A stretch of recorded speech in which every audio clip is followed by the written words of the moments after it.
There are numerous methods of spreading the tarot card deck. My favorite and most simplified method is offered here, which utilizes only the 22 major arcana cards. Although the same spread can be used in utilizing the entire 78 card deck. This spread is often referred to as the Solomon spread or the Magic Circle of Solomon. The 56 minor arcana cards are put aside. The remaining 22 major arcana cards are put into numerical sequence by the diviner or reader.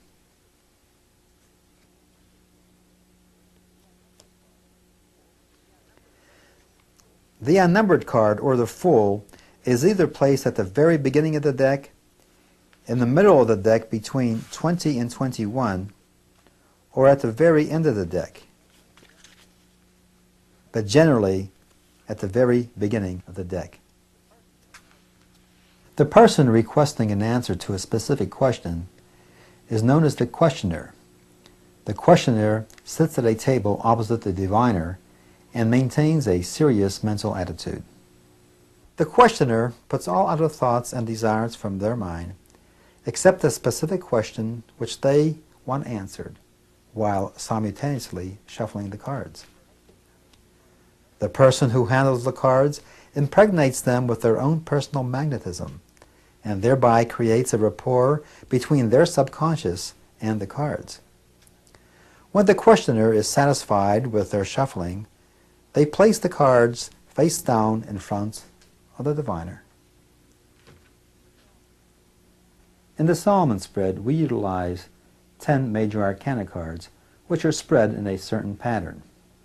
Prior to my reading and interpreting the cards, I explain to the questioner why I'm laying these cards in a certain pattern. Then we go on to reading and interpreting the cards. The sequence for laying out the cards is as follows. The first card represents the questioner, their present influence, area of influence, which means family, job, love life, career, etc.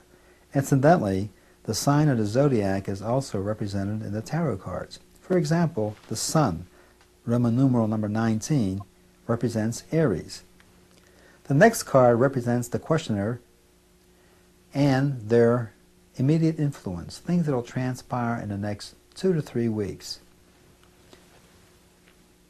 Number 20, Roman numeral number 20, which means judgment, which also relates to the zodiac, and the sign is Scorpio. This very next card, the third card in the spread, represents the questioner and their final goal or destiny, which means the best that could happen to them as a result of this reading.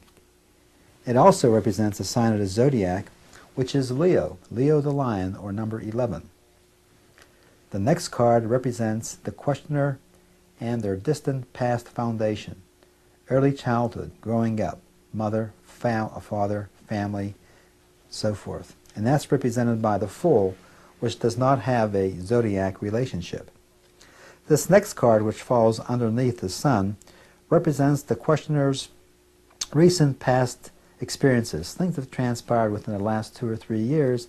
If they haven't come to pass yet, they're going to culminate very, very shortly. This card, incidentally, is the Temperance card, number 14, which is also a zodiac sign, which is Cancer. The next card, a very important card, represents the questioner's near future, things that will transpire within the next 6 or 7 months, that influence was coming to be. That is a sign. My goodness, there's a lot of zodiac signs represented here, all except the Fool. This sign here is a sign of the Chariot, number 7, which also means it's the sign of the Sagittarius in the zodiac. Now these cards here, the 6 cards which I have just laid out, represents the past, present, and future of the questioner. I'm about to lay out 4 other cards. These cards are not as powerful, but yet they represent the philosophical side of the tarot. For example, this first card I'm going to spread represents the questioner's attitude, their attitude about everything that's going on right now relative to their present environment. That is a very good card. That's a Queen card, the Empress, that does not have a zodiac relationship, number 3. The next card I'm about to spread represents the questioner's position in life, their influence on other people.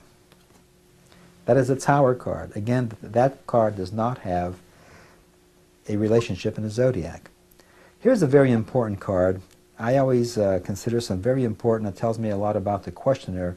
This card I'm about to spread right now represents the questioner, the real questioner. This represents the real person, their hidden fears, fantasies, frustrations. These are questions they may ask themselves even 10 years from now. That's a very good sign right there. That's a sign of the Lovers. Again, this relates to the zodiac, and that represents the Gemini card, the Lovers, or Roman numeral number 6. I always feel when I do these cards, there are two most important cards in this entire magic circle of Solomon spread.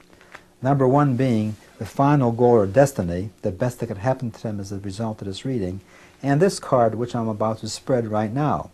This card here represents the result of this reading, this present reading, which also tells a lot about the questioner.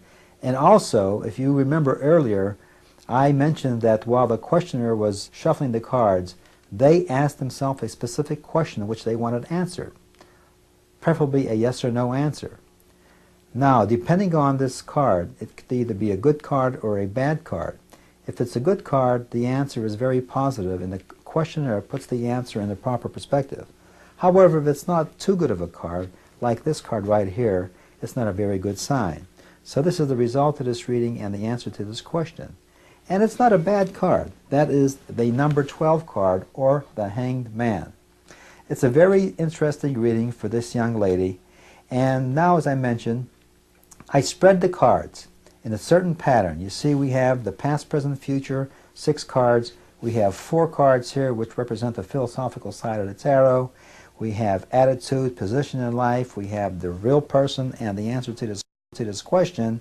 Now I am going to interpret the cards for the person.